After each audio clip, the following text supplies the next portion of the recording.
I watch them now, from a place beyond pain, beyond breath, beyond life itself. My lifeless body is draped in white, the scent of lilies thick in the air. Mourners whisper in hushed tones, dabbing at their eyes, casting glances at the man standing at the front. Deji, my husband, my murderer. He looks broken, grief-stricken, his voice trembling as he thanks them for coming to honor my memory.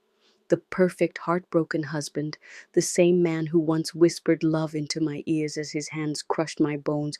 If only they knew, if only I had left before it was too late. It could have been better. I could have saved myself, but I was hell-bent on holding up the popular theme of life and marriage, endurance. I endured and tolerated until my dying day. I remember the first time I met Deji. His smile was like sunlight breaking through a storm. His words, smooth and sweet, melted into my ears like poetry. He made me feel seen, cherished, adored. He brought me flowers just because. He'd cup my face, trace my jawline, and whisper, "Bola, you're my peace. You're the air I breathe." How could I have known that this same man would one day steal the very breath from my lungs? Our love was intoxicating, the kind you read about in novels, the kind that makes people jealous. Our last trip to Paris remains frozen in time, the glimmer of the Eiffel Tower in the background, the sparkle of the most beautiful ring in existence as he knelt before me. His voice was soft yet firm. "Marry me, Bola. Let me love you forever." I said yes. I said yes to forever, to a dream I had stitched together in my mind. The first week of marriage was bliss. The second week, hell announced itself. Deji had returned from a late-night meeting. His face was unreadable, his steps deliberate. "Welcome, love. How was your day?" Before my words could settle, his hand was on my throat, his grip tightening as he shoved me against the wall. A belt lashed across my skin, once, twice, again and again. The searing pain was nothing compared to the shock. My husband, my Deji, was beating me. When he was done, he tore my clothes like I was nothing, like I was disposable, like I was not human. And then he took me, my own husband. He took me as I cried, as I bled, as I screamed for the man I fell in love with. It seemed like a dream until the pain reminded me that it was not. When he was done, he staggered away, went into the bathroom, and I heard the sound of glass shattering. By the time I found the strength to crawl inside, I saw blood trailing from his palm. He had cut himself. For a second, I wanted to let him die, to walk away and let his life drain out as he had drained the soul from mine. But I didn't. The good in me, the foolish in me, grabbed the first aid box and dressed his wounds. I watched the bleeding stop, his breath steady. I saved the man who had just broken me. That night he cried into my lap, "I'm sorry, Bola. I don't know what came over me. I wanted to believe him. I needed to believe him." So I swallowed my pain and let him hold me, his arms wrapping around my battered body. It didn't stop. Every little thing became an excuse for his rage. The stew was too salty, a slap across my face. The curtains weren't drawn the way he liked, a push down the stairs. I wasn't in the mood for sex, a brutal force against my will. He loved me in the morning and destroyed me at night. I covered my bruises with makeup. I smiled in public. I defended him when my sister, Yinka, raised concerns. "He's just stressed," I'd say. "Marriage has its ups and downs." Deji was respected, adored even. No one would believe me if I told them. The worst part? I stayed. I stayed because I thought love meant sacrifice, because leaving felt like failure, because he would kneel and cry and tell me he would change. And I believed him every single time, until I didn't. The night before I died, Deji came home in a fury. "You think you can embarrass me, Bola? You think you can make me look like a fool?" I didn't know what he was talking about. I had only told Yinka the truth. That was my crime, speaking the truth. He grabbed me by the hair and dragged me across the marble floor. My head hit the edge of the table. I felt something crack. "You're my wife. You belong to me." I couldn't fight back. I couldn't even cry. Somewhere inside me, something broke beyond repair. When I woke up, I was on our bed, a wet cloth pressed against my forehead. Deji sat beside me, stroking my arm. "I love you, Bola. I'm so sorry. Let me make it up to you." Something inside me whispered, "Run." But I was too weak to move. That night he held me as if he hadn't almost killed me. He whispered forever into my ears, and I knew then that if I didn't leave, I wouldn't make it out alive. The morning was quiet, too quiet.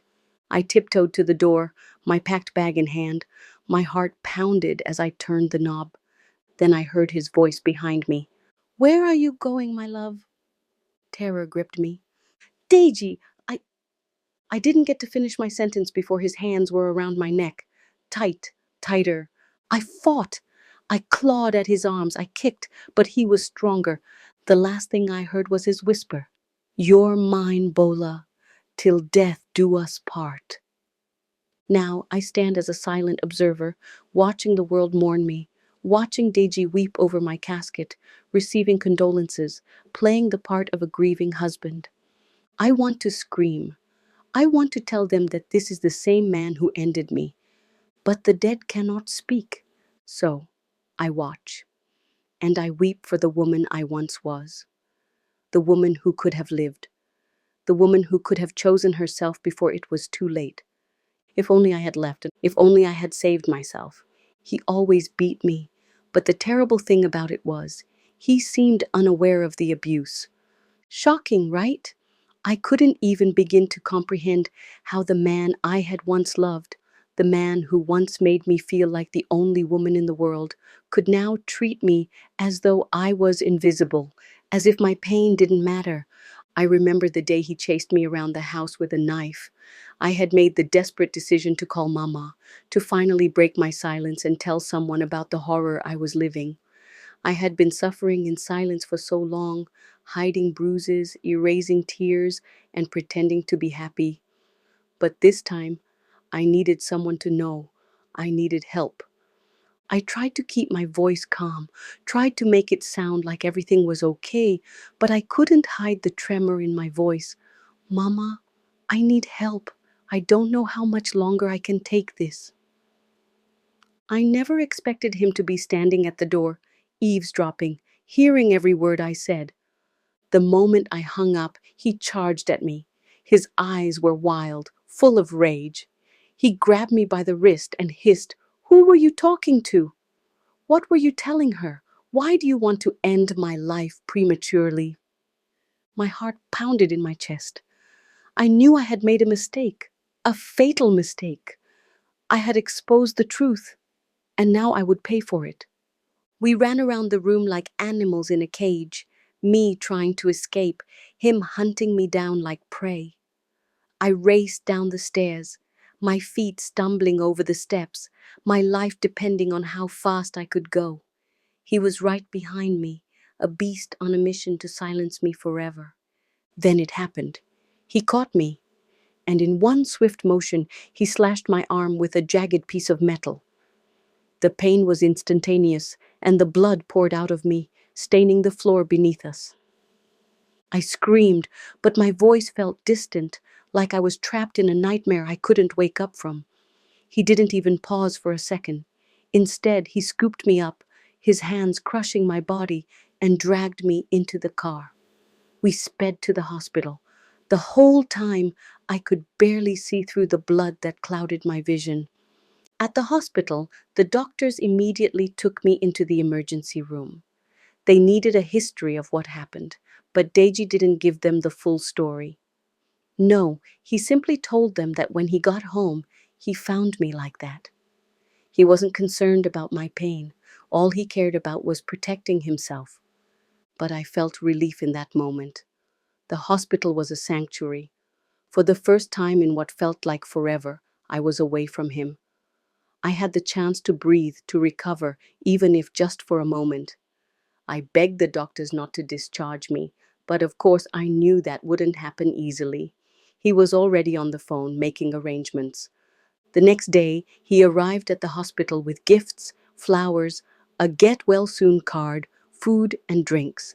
His face was full of fake concern, as though nothing had happened the day before. He sat next to me and stroked my hair, his voice low and syrupy sweet. "Sorry, darling, you'll be fine." I felt pity for myself. I knew I was in deep. I was trapped, tangled in a web of lies, deceit, and abuse. The man who had promised to protect me was the same man who wanted to destroy me. When the doctor came to check on me, Deji wasted no time in claiming I needed a mental examination. His voice was urgent, his words dripping with fake concern. "I think my wife has lost her mind, doctor. She's fond of giving herself bruises. I believe she's on drugs, but I've never caught her." The lies kept flowing from his mouth, but no one seemed to notice. No one saw the real Deji, the monster I had come to know. He went on to tell the doctor he was arranging for a house help to keep an eye on me when he was out. He was doing it all for me, he said. Long story short, he looked up at the doctor with tears in his eyes, his voice trembling with fake emotion. "Please, doctor, my wife needs help." I wanted to scream. I wanted to tell them the truth, to expose him for the monster he was. But I didn't have the strength. My body was breaking down, and my spirit was fading with every lie he told. When Deji left, I looked at the doctor, desperate for help. The only help I needed, I whispered, was to stay longer in the hospital, far away from that monster who claimed to love me. But Deji didn't stop there. Every day he called the hospital, begged the doctors to discharge me. He didn't want me here. He wanted me back where I was weak, where I was under his control. He even tried to convince the nurses to let him take me home. But they found excuses to keep me there longer. I could see the pity in their eyes, the unspoken understanding. After what felt like an eternity, I finally felt sick. Not just from the injuries, but from the years of abuse that had drained every ounce of life from me. It wasn't just physical anymore. It was mental. I was breaking and I knew it. That's when the real admission came. I underwent a series of tests, physical and mental, the kind of tests I never thought I'd need. And then the results came. I was pregnant. It felt like the ground beneath me cracked open. I was pregnant. I was carrying Deji's child. The man who had beaten me, humiliated me, used me. How could I bring a child into this world? How could I let him live with the same monster that had almost taken my life? If you are still here with me, thank you for being here. Please subscribe, like this video, and share this video. Let the world hear my story. I could feel the cold, sterile air of the hospital, a stark contrast to the chaos in my mind. The walls felt like they were closing in. Each second that passed was a ticking clock that brought me closer to facing the truth. A truth I had buried for far too long, but now it was impossible to ignore. I was pregnant. My whole body trembled as the news settled in. I wasn't just carrying any child, I was carrying his child. The thought sent a cold shiver down my spine, and my hands shook as I gripped the edge of the bed, trying to steady myself. How could I protect this unborn child from the monster I had married? How could I allow this child to be born into a world where violence, control, and fear ruled everything? The weight of my decision pressed down on me, heavier than anything I had ever carried in my life. I had thought about leaving him before many times. I had made plans, built hopes, but there was always something that kept me tethered to him. Guilt, fear, love, or what I thought was love.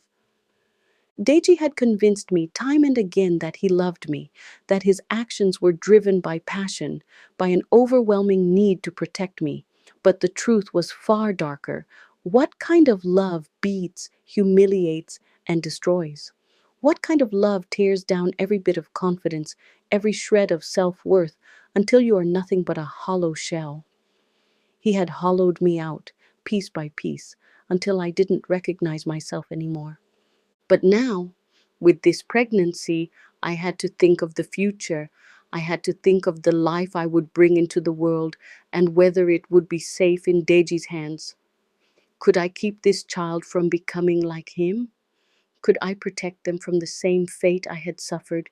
The thought that I might have a child who would grow up and one day repeat the same patterns of violence and fear made my stomach churn. I couldn't let that happen. I had to find a way out. Deji came every day, his visits becoming more frequent as the doctors began to speak of my discharge. He always came with the same gifts, the same flowery words. I'm so sorry for what happened, Bola. You know I love you, right? I promise I'll change. But his words felt hollow now, like a script he had memorized. The charm was gone. The sweetness was a facade, one that didn't fool me anymore. I could see through it, straight into the man beneath the act. There were moments, though, when I wanted to believe him. Moments when I thought that maybe, just maybe, there was still a chance. But those moments were fleeting, vanishing as quickly as they came. And every time I saw him, I was reminded of the monster he truly was. It wasn't just the physical pain.